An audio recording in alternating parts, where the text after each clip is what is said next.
میریم نصیب باشه کو یک اونجا چک چک میکنیم صحبت میکنیم روزی دل میگیم روزی دل جونی ما بعد همی تویمون با که مسئولیت میکنی چی را؟ تویمونو تویمونو چوکتی جون آخی بخورش نقب آخی میگم که حالا تایهی نم درخت میریم کو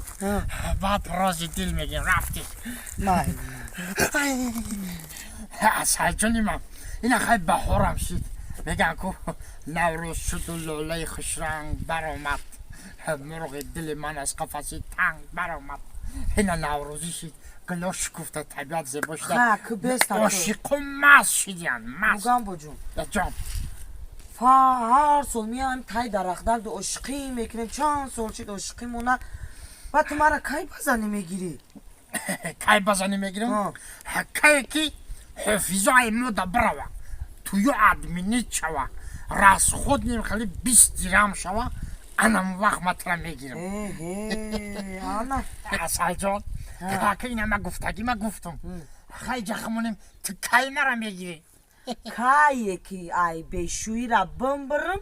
بطره میگیرم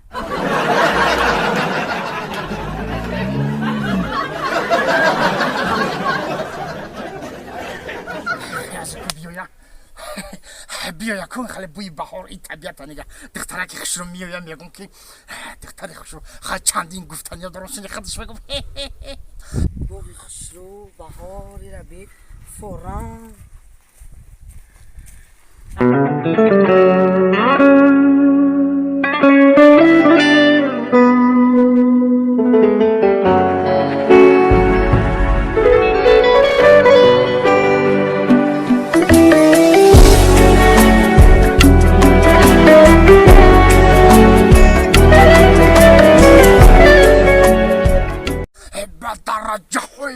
خالیکو خیلی چخیل بگم آخه حاضر بگم با میگن که دروغ گفته است دروغ نه